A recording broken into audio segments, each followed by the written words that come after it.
دیکھیے ارشاد فرمایا کہ طالب کے اندر اصلاح اعمال کا اہتمام پیدا کرنے سے پہلے اس کو اذکار و اشغال میں مشغول کر دینا اکثر مضر ثابت ہوتا ہے، کیونکہ پھر وہ اپنے کو بزرگ سمجھنے لگتا ہے۔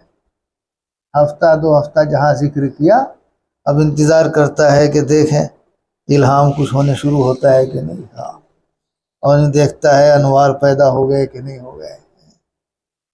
خاص کر اگر کہیں اتفاقاً اذکار و اشغال سے یکسوئی ہو کر اس پر کیفیات کا بھی عروج ہونے لگا، تب تو گویا اس کے نزدیک بزرگی کی رجسٹری ہو گئی۔ کیسے بے تکلف حضرت صاف فرماتے ہیں، بزرگی کی رجسٹری، بزرگی کی تو ہو گئی ولایت کی، بس اب قطبیت اور غوثیت باقی ہے، اور کچھ دنوں کے بعد وہ بھی ہو جائے گی۔ حالانکہ اس قسم کی کیفیات کا بزرگی سے کیا تعلق؟ ایسی کیفیات تو بعض ریاضات اور مشق سے فساق و فجار بلکہ کفار کو بھی حاصل ہو جاتی ہیں بس۔ اور بزرگی کا تعلق تو اتباع سنت و اتباع شریعت سے ہے، اور جب وہ ان کیفیات ہی کو بزرگ سمجھ لیتا ہے تو پھر اصلاح نفس و اصلاح اعمال کی ضرورت ہی محسوس نہیں ہوتی۔ جس کی فکر ہی نہیں رہتی کہ جائزہ لے اپنا، کہ صبح سے شام تک میرا کوئی عمل اللہ کو ناراض کرنے والا ہے تو مجھ سے نہیں صادر ہوتا، زبان سے، آنکھ سے، کان سے، ہاتھ سے، پیر سے، اور اللہ تعالیٰ نے جو اعمال ضروری قرار دیے ہیں صبح سے شام اور شام سے صبح تک کے عرصے میں مجھ سے کوئی چھوٹتا تو نہیں، وہ تو بزرگی پہلے ہی سمجھ لیا، میں تو اللہ والا ہو گیا۔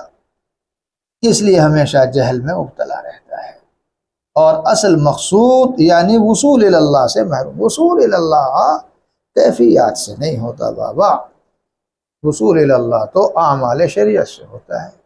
کرنے کے کام بندہ کرے اور بچنے کے کاموں سے بچے، یہی وصول اللہ کا راستہ ہے، جس کا طریق تحصیل نصوص نے صرف اصلاح اعمال ہی کو بتلایا ہے۔ یہ ہے حضرت کا تصوف و سلوک جو اب دب کے رہ گیا، اب تو ورد و وظیفے کا سلوک ہی چل رہا ہے۔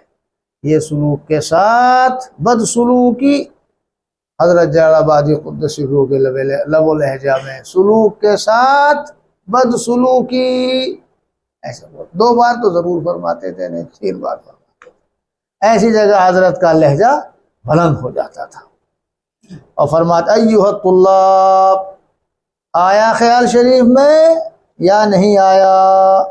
ایھا السالکون، ایھا الطالبون، اور کبھی تھوڑی تھوڑی دیر کے بعد آواز آ رہی ہے صاحبان، پیچھے آواز آ رہی ہے، بہت اچھا، بہت بے تکلف تھے حضرت۔ اللہ کا فضل ہے، ہم نے ایسے لوگ دیکھ لیے جنہیں دیکھ کے سمجھ میں آیا کہ شیخ کیسا ہوتا ہے۔ ارے بھائی ویسے پڑھ کے تو سمجھ میں آ ہی جاتا، الحمدللہ دیکھ بھی لیے، فضل ہے باری تعالیٰ کا۔